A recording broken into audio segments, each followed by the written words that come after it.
alright, alright, alright.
Yang kami hormati Wakil Ketua DPD RI, para Menteri Kabinet Indonesia Maju, seluruh pengurus DPP Abdesi, dan para tamu undangan lainnya. Assalamualaikum warahmatullahi wabarakatuh.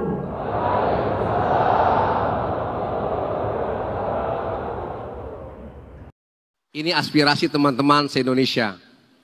Yang kedua, saya sadar calon kepala desa habis miliaran teman-teman, jual bebek, jual kambing, jual rumah, jual tanah. Masa sih setempelnya kayak ormas, betul? Ganti dong burung Garuda. Pak Presiden kita burung Garuda, betul? Gubernur burung Garuda, betul? Bupati wali kota burung Garuda, betul? Masa kita di bawah stempelnya kayak ormas?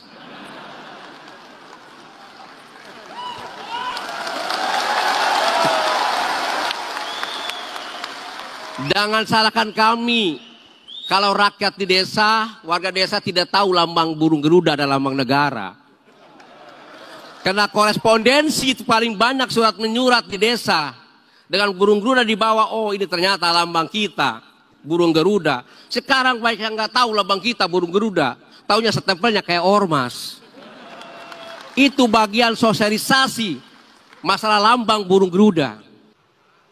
Kemudian yang terakhir mengenai stempel. Saya terus terang juga baru tahu, tadi di depan diberitahu Pak Surta tadi diberitahu, kaget juga saya. Terus ininya apa? Gambarnya apa kalau enggak?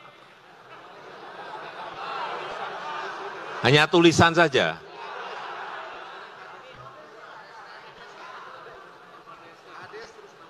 Pak Menteri Dalam Negeri, ini dibuatin aja instruksi Mendagri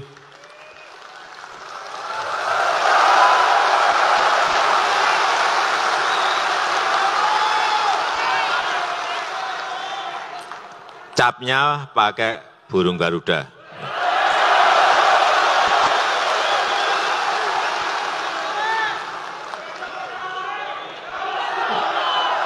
Loh itu memang lambang negara kita kok. Kalau dipakai oleh kepala desa ya wajar dan wajib toh.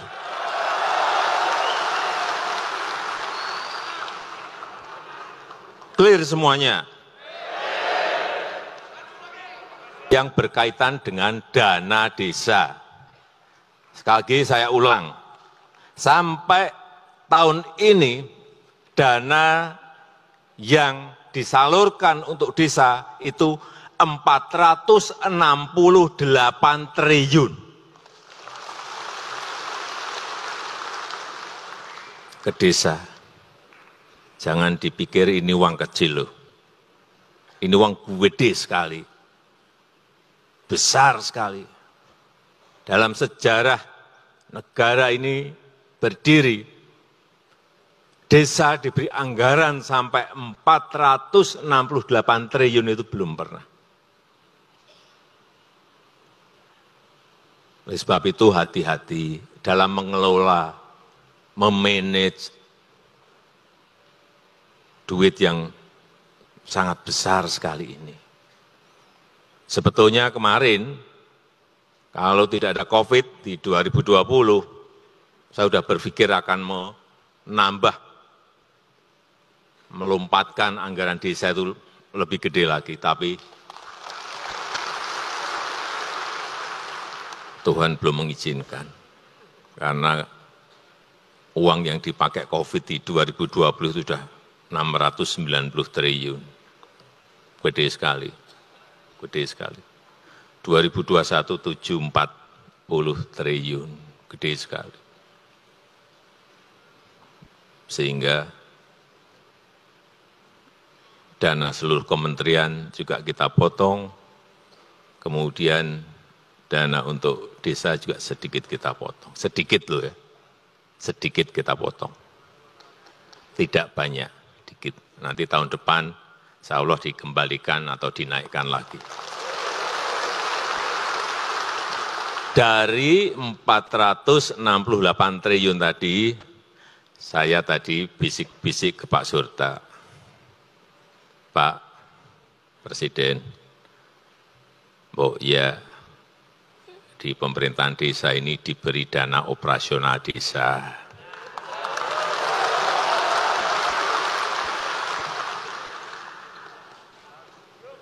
Sudah saya jawab di depan, tapi nanti saya ulang lagi Pak, waktu sambutan.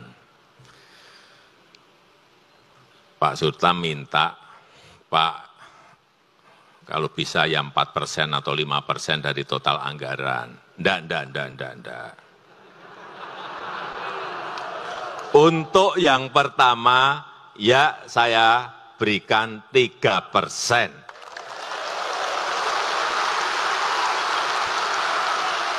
Nanti tahun berikut bisa ke 4 atau 5%. Ini tolong dicatat.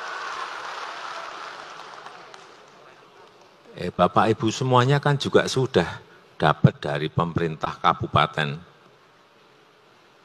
Ya kan? Ini ada khusus untuk dana operasional untuk dana desanya.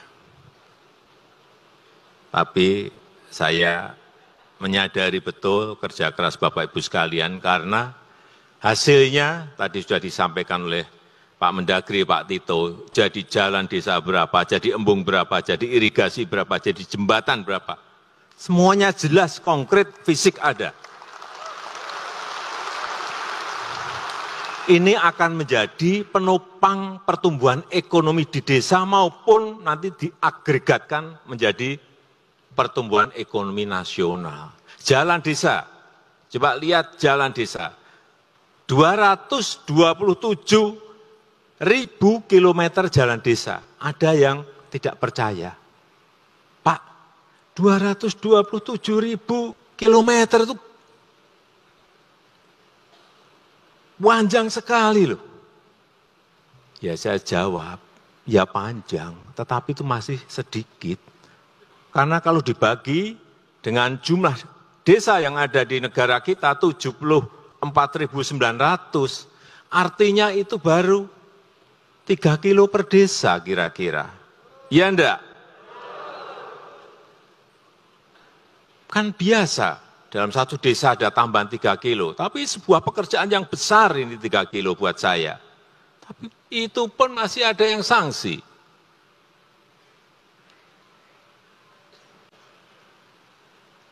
Ya kalau 74.900 kali 3 kan sudah kira-kira ya angka itu. Jadi masih ada banyak jalan-jalan di desa yang memang perlu dibangun dan diperbaiki, utamanya dan utamakan jalan-jalan produksi yang menuju ke sawah, ke kebun itu yang didahulukan.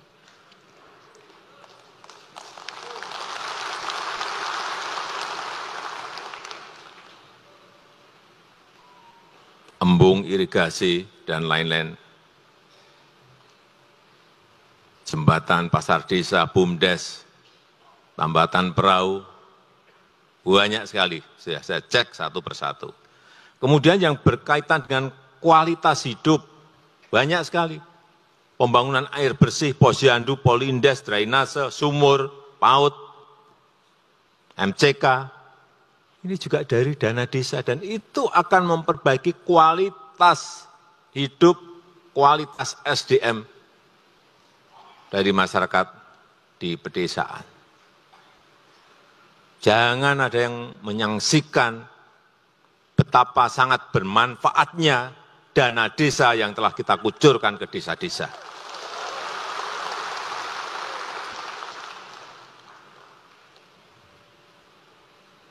Dan itu sekali lagi mempengaruhi pertumbuhan ekonomi di desa, mempengaruhi pertumbuhan ekonomi nasional.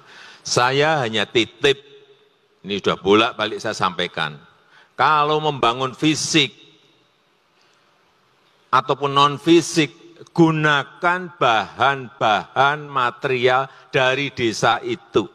Dari desa Bapak Ibu semuanya. Paling jauh itu dari kecamatan. Mau beli semen ada di desa, beli di desa. Mau beli batu bata, ada di desa itu, beli di desa kita sendiri. Supaya apa? Uang itu berputar terus di desa kita. Paling jauh itu di kecamatan kita. Jangan sampai uang itu kembali ke kota, apalagi kembali ke Jakarta. Hati-hati. Kembali lagi ke sini, hati-hati. Berarti pertumbuhan ekonomi secara terus-menerus dan berkelanjutan itu akan juga kembalinya ke pusat lagi. Usahakan ini penting sekali. Beli apa-apa semuanya dari desa kita. Apapun. Mau beli telur untuk misalnya tambahan gizi untuk anak, nggak perlulah harus ke kota. Cari mungkin terpaut harganya, terpaut, tapi tetap beli di desa kita. Karena nanti uangnya berputar di situ terus. Itulah yang akan menghidupi masyarakat kita, masyarakat desa.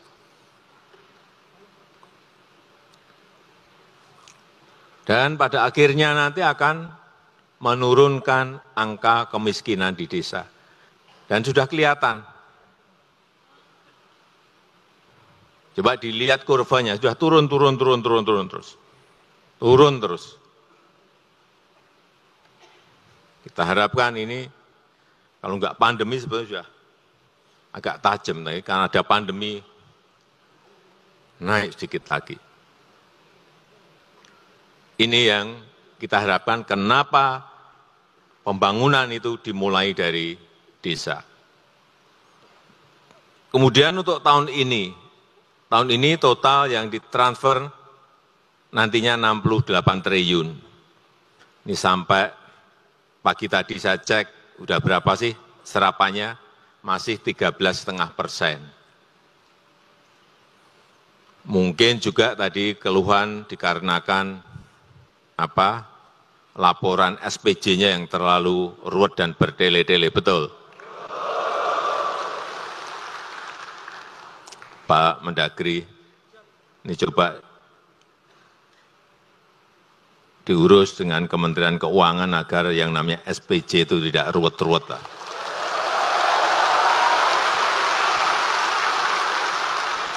Nanti para kepala desa ini tidak ngecek jalan, tidak ngecek irigasi, tidak ngecek posyandu, malah urusan buat SPJ saja. Satu lihat SPJ udah pusing juga. Saya aja yang lihat aja pusing. Apalagi yang melaksanakan.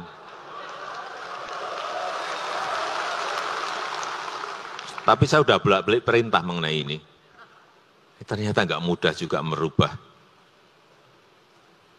sistem akuntansi kita. Tapi moga-moga setelah keluhan ini nanti ditindaklanjuti oleh Mendagri agar semuanya lebih simpel dan lebih mudah, lebih sederhana.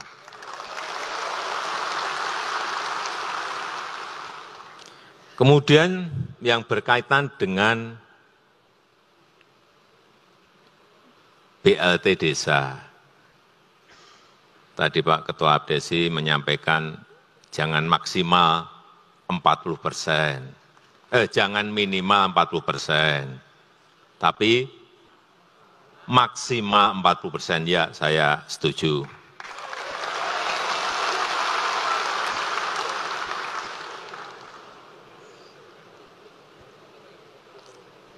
Sehingga kepala desa bisa mengkreasi anggaran yang ada juga untuk kemungkinan keperluan-keperluan lain yang mendesak, yang di antara desa dengan desa satu itu berbeda-beda.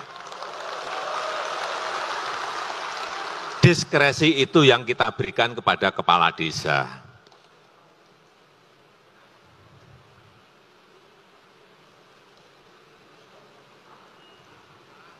Kemudian yang terakhir mengenai stempel. Saya terus terang juga baru tahu, tadi di depan diberitahu Pak Surta tadi diberitahu, kaget juga saya. Terus ininya apa, gambarnya apa kalau enggak? Hanya tulisan saja.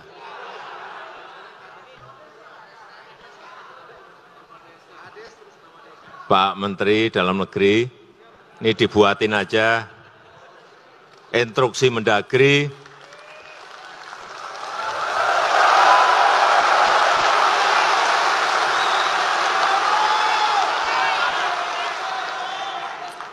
Capnya pakai burung Garuda.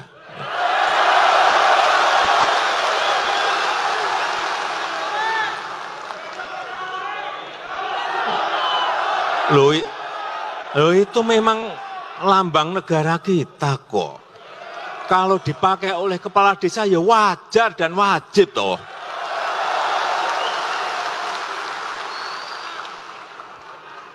Clear semuanya.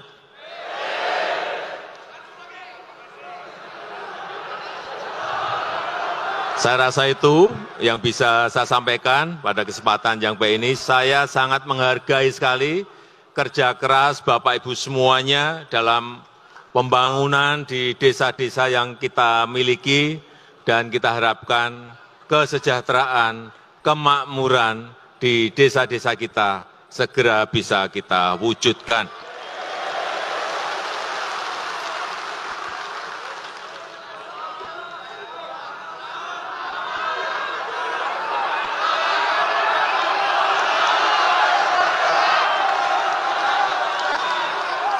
Apa?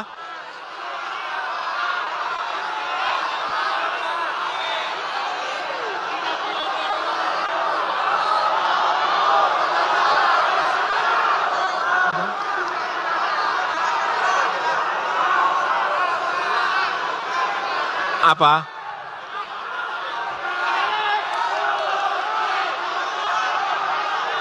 Oh, gajinya sebulan sekali.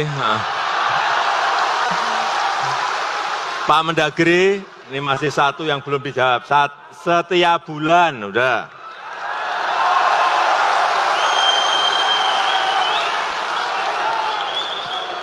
Saya terus terang nggak tahu masa gaji diberikan 3 bulan sekali. Saya nggak ngerti. Tapi baru, udah. akan segera kita rubah dan kita usahakan setiap bulan. Ya. Masih ada lagi sebelum saya